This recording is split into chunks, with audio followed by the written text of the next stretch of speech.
Hey guys, and welcome back. This is ChosenArchitect, and today, oh boy, do we get our mycelial generators up and running and get ourselves a significant amount of power. So I hope you guys are ready.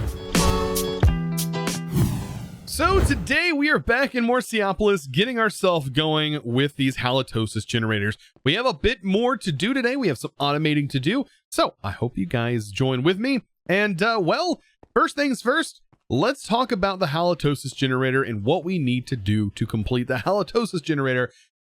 It's a mess. It's a mess, right? Here's a couple of options, right? The halitosis requires dragon's breath, but here's a couple of options for you.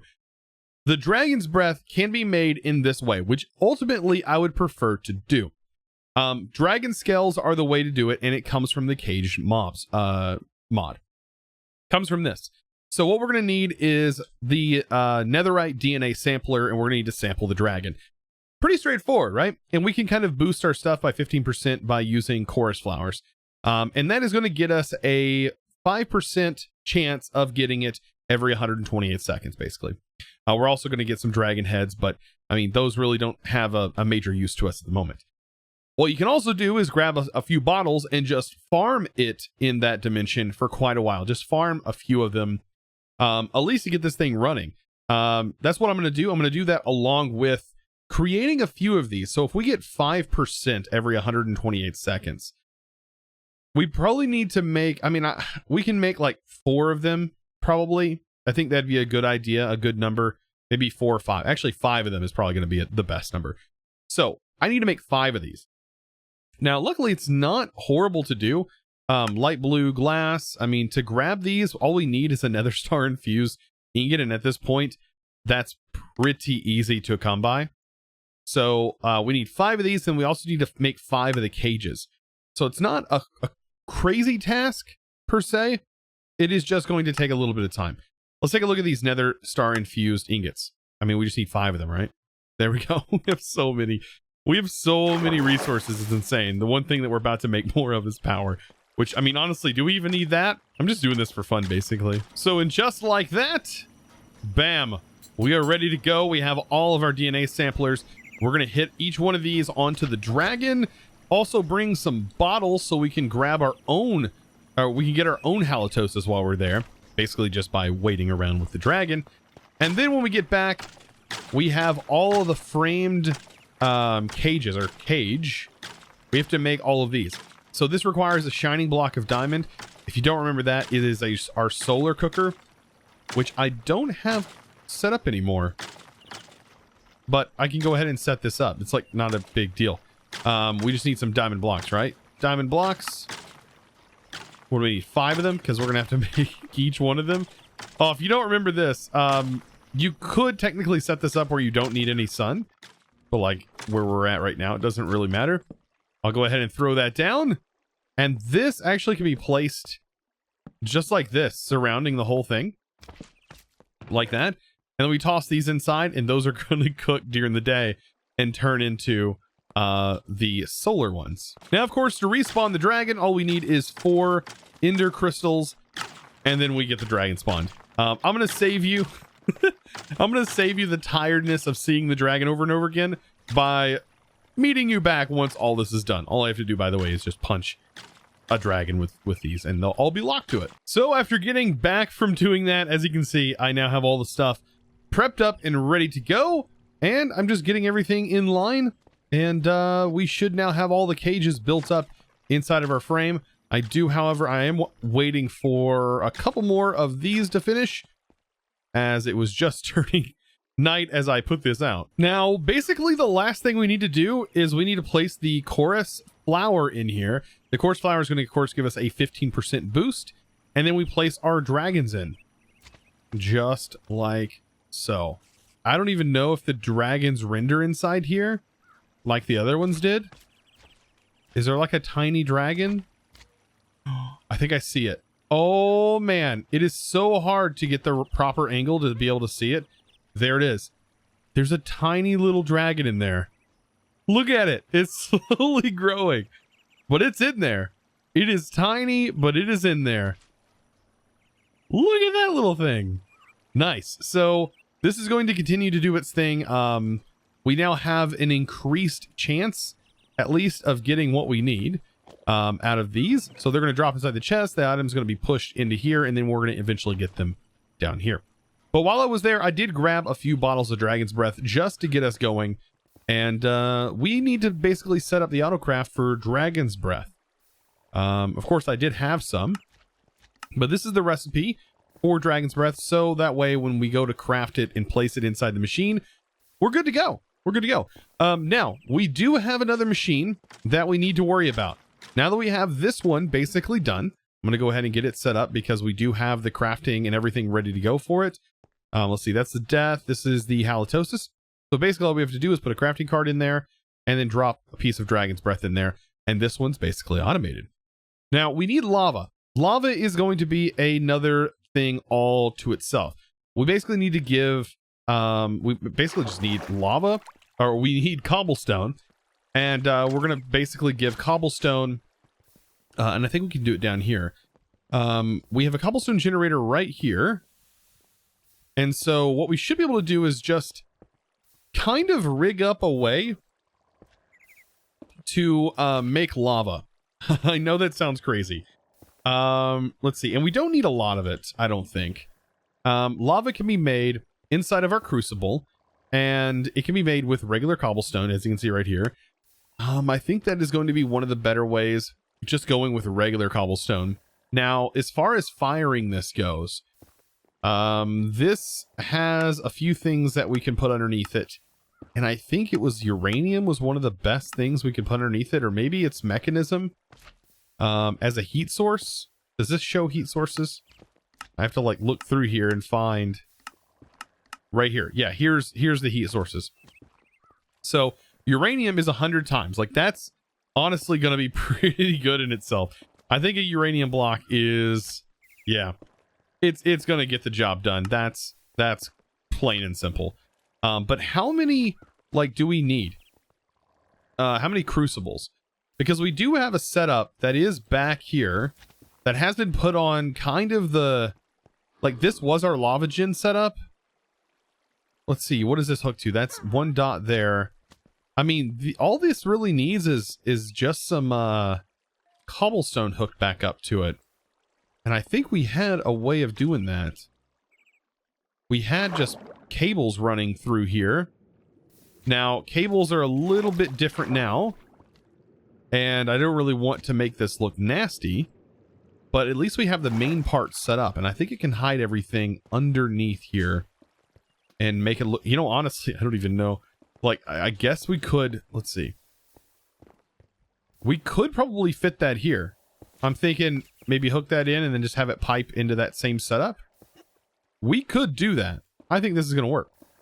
So what I'm going to do is I'm going to break this, place our uranium blocks here, and then we'll just use a pipe to pipe that up into the middle.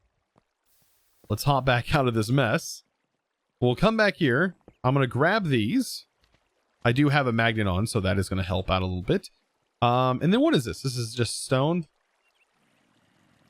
And we'll just cover this up with some smooth stone. Prevent all the water from seeping in. Grab our tank, which is here, and this tank in particular. There we go. And we can grab those pipes. Not a big deal. And I'm thinking about how I'm going to do this. How am I going to set this up? Of course, I need to move you. Or kill. I did not mean to kill. I'm so sorry. Oh, goodness. Let's hop into our bag. We're going to need these. And then I'm just going to route with a pipe this up. Let's see. We can probably just use regular item pipes, actually. Regular item pipes. We'll route those in. And then we can slap an upgrade on this if it can't keep up. Does this have the upgrade in? Oh, okay.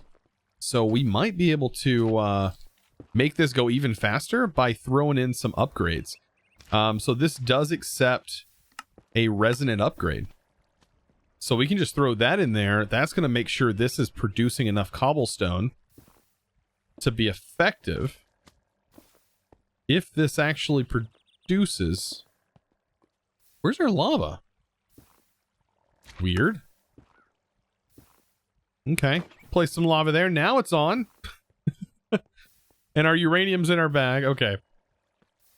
All right, so this is now back on. Of course, with thermal, we just need to upgrade this by placing this in here.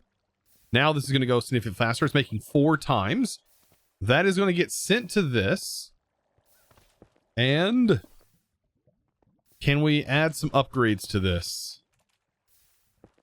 I mean, honestly, I don't know if the pipes, if just this is going to be fast enough. Yeah, that's more than fast enough to keep up with this. And these are generating lava. So what we need to do is we need to now send this to our same setup that we have in here, basically for lava.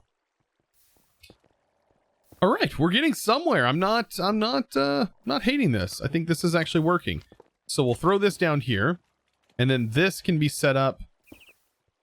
Actually, let's go ahead and do this. This can go here. Nope, not that. My bad. I keep forgetting it's going into this bag. This can go here, and then actually this can go up one more. Oh, that's all the janky stuff that I end up doing all the time. All right, and then this can go here. Perfect. And then we just slap the pipes like this. Try to make this as clean as possible. And make sure we're pulling all of our stuff out. Now, does this need upgrades? I'm going to just make this go to the gold just to be on the safe side for all of these.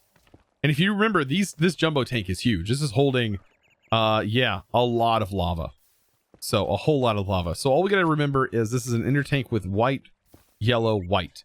And we should be ready to go and get the other machine set up. So to set this bad boy up, we have the magma generator. I'm going to place this down and then slap that with a yellow. That will fill with lava. And then we can basically say, hey, pull. And that is going to start filling with lava. Now, here's the problem. I don't think I can shut this machine off while it's running with lava. Because it will run with lava without redstone as well. So it's going to continue to run even without redstone. But I do have redstone over here for when we actually get this going. But I think this will be able to keep up. It's a pretty decent lava generating setup. And I don't think it burns all that much lava. Yeah, 250 millibuckets every, like, what, 30 seconds or so? That's quite enough for us. So what other ones do we have to get done? The disenchantment generator. This one's going to be a little bit tough. Let's see. Let's go ahead and just take a look at what this does with an enchanted book, for example. What is this going to do with an enchanted book? Does it give the book back? Okay. So the ones that give books back, and similar to this one, which gives a bottle back, we're going to have an import.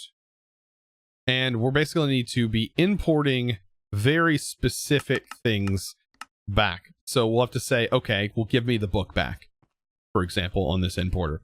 So an importer can go in the face and we'll say, hey, make sure you give me the book back.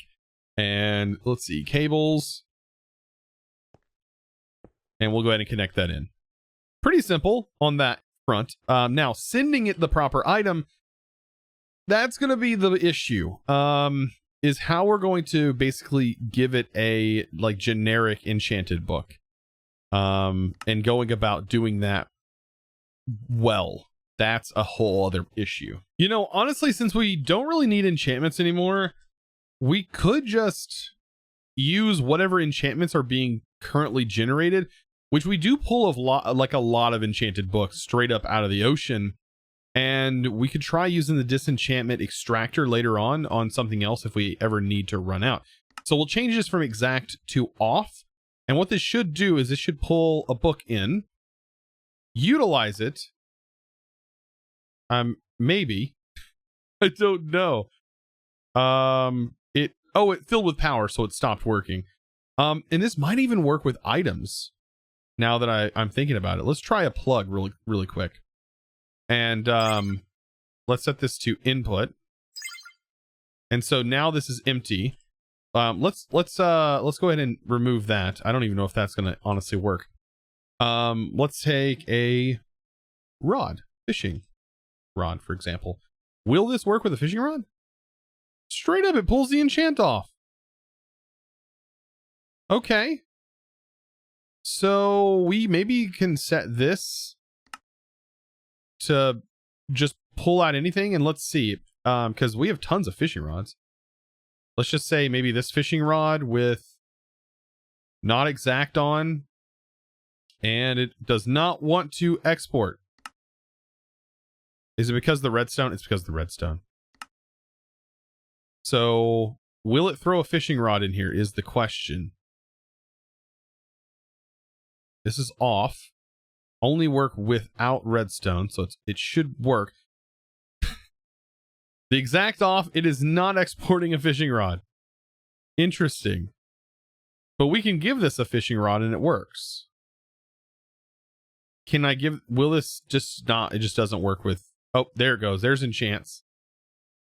Okay, so what this is actually doing, which I kind of like actually, is it's throwing in and constantly running this importer. Now with books, it's a little bit different. I could probably set this to whitelist and have it only pull out books. So this will stay in. That's probably gonna be the best thing. So I'll just leave it at books for right now, enchanted books. And then I'll turn this off so that way we don't have it continuously running. Let it fill up. But that's basically automated now. Wow, that was a little bit easier than I thought it was gonna be. Now the potion one, let's go ahead and get into the potion one. We're gonna need bottles, and we're also gonna need an importer for this. Let's go ahead and grab the importer. The importer is going to be pulling back regular empty bottles because this is going to leave empty bottles. So let's go ahead and say, okay, make sure you're on whitelist and only pull out bottles. If I give you a water bottle or a bottle full of water, notice it pulled out the bottle of water and we start to fill up with power. Perfect. This needs to be running. So let's go ahead and head out. And let's figure out how we get water in bottles, because it's not actually as difficult as it may sound. We just need to create an automation for it. Simple as that. So a bottle with water is going to be the fluid encapsulator. So we basically need to say, hey, give me a glass bottle and you're going to grant me a water bottle. And it's going to be a process, right? So give me an empty bottle. Oop. Give me a single bottle. Grant me a water bottle. That's a pretty easy auto craft. And then we'll set that up with a fluid encapsulator, which is kind of nice because we've already used it for several other things. And so the fluid encapsulator is just going to generate water bottles for us as we need to craft them. So let's head back and get this set up. This one's actually so much easier than stuff in the past. It may be a potion generator, but it runs off of water bottles. I know it sounds ridiculous. So we place water bottles in here, and then we make sure and put an auto craft in there. So that way, when it needs them, it can pull them out and start working. It's off right now until I do this. Then we'll start getting the water bottles in there. Once it runs through its process, bam, it fills with another one. How cool is that? Like, so easy. And the culinary generator is working. The slimy generator is working. I did add a buffer for fluid. And then this one's ready to go. I think they're all ready and automated, right? Literally, they're all ready to go. All we have to do now is make the reactor. Guys, we're almost done with this. So the last thing I need in order to make the mycelial reactor and get this thing going and seeing how much power it actually generates is we need to take this supreme frame and turn it into this. So what are we needing? We just basically need to replace one of the diamonds with gears. And I think that's it. So we just need to make a diamond gear. Wow, I actually had one. And so let's unlock this. Fill that there. Diamond gear there. And what else am I missing? What else am I missing? Oh, and plastic instead. So we have plastic. 2 gears. Oh, a nether star instead of diamonds. So nether star instead of diamonds. I'm so excited to see what this does. Okay. And like I said, I have never done this before, so I am just as confused as you guys are on as to what this does. Okay, so we have this machine. Let's go ahead and get a plug.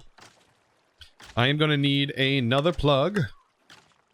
I always need plugs. There we go. And plug. Okay, so the plug is going to go in the mycelial reactor. Now, as far as everything else goes, I hope this is all the generators we need. Oh, we don't need that other generator running. Oh, take a deep breath. All of this work leading to this one thing, this Mycelial Reactor, which apparently holds a lot of power. Let's go ahead and plug this. I have all the other ones hooked to power, by the way, except for this.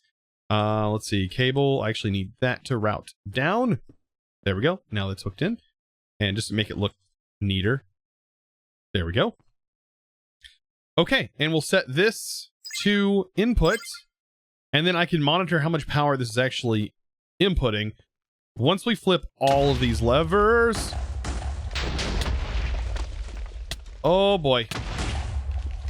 Yes. Okay. Oh. What's that image? Hold on. I gotta see what this image is. What is that an image of? It's like a hologram. 800,000. We're maxing 25 million RF per tick. This is generating 25 million RF per tick. And if you can tell what this is, it looks like a rat or something. It looks like a... Wait a minute. I think I know what that is. Hold on. Is that... No. Wait, is that getting bigger? Oh no, it gets bigger and smaller. That looks like... No, wait. Is that Stitch from Lilo and Stitch? It really looks like Stitch from Lilo and Stitch. Honestly, I have no idea. It's so hard to distinguish what this is. Even with looking at it from this, it does look a lot like Stitch anyways. 25 million, by the way, we're generating with this. And I don't think it's having any problems running. None at all. It's all running and smoothly. Wow. All right, let's pop out of here. Let's set the spawn point to the safest part in the room, which is here. Let's maybe get concrete and make it look better. Trying to get the concrete. There we go. Well, the death generator is also causing pain. I love how this generator just wants to kill you. This is so cool, though. I was hoping that that's what this generator does. Oh my gosh, that one's rough. I can't even get over there. I just want to place some concrete. You know, I can't even get over here to shut it off. Oh boy. Okay. Well, that's going to forever stay. Let's set our spawn point. Hop out of here. It's incredibly noisy, by the way. And we have to look at this. Now, I don't know if this is just from one side, because it could potentially generate more. 25 million actually gets us close to our cap. We're inputting, it says we're inputting 2.1 or 21.7 million into this, which makes sense because there are some, I mean, I guess, I don't know. This should be pulling in 25. Oh, it's not chunk loaded while we're there. Oh, I have to chunk load this area. That reminds me, those are not chunk loaded by default anymore like they used to be. So let's head back into that madness. I know it is madness. And make sure one of these is force chunk loaded. Our plug. Now we're good. Now we're golden. And we'll hop out. Check our power once again. And we should have significantly more power. Yeah, now it's at 25.2. So yeah, now we're hitting that Caparuno mark. We are definitely there. That is insane power generation. Now, the only way to make this better is maybe by going into this and going into recent and looking for the blast noise. Oh man. Yeah, I'm pretty sure it's just generic explode. Yeah, there it is. Just generic explode. Ah, that makes it so much nicer. So much nicer. That is so cool looking though. Look at this block. It's running and looks like it has a image of Stitch on it. Let me know if you know what this is down in the comments below, by the way. It's super awesome. But guys, Of course, I need to give a huge shout out to the sponsor of today's video. So of course, the sponsor of today's video is going to go to Matthew Pruitt. Thank you so much for your amazing support, Pruitt. I really do appreciate you. And guys, if you were interested in becoming a Patreon yourself, just like that said Pruitt, I would really appreciate you checking out the link down in the description below. So guys, if you enjoyed today's video and you also learned something, be sure to click that subscribe button and also give this video a huge thumbs up. Let's see, last time I said 1,000 likes, we smashed that 1,000 like goal. Let's try 1,500. Let's see if we can hit that goal maybe on this video. If you guys did enjoy, of course, like I said, I will see you in the next episode. And as always, thanks for watching.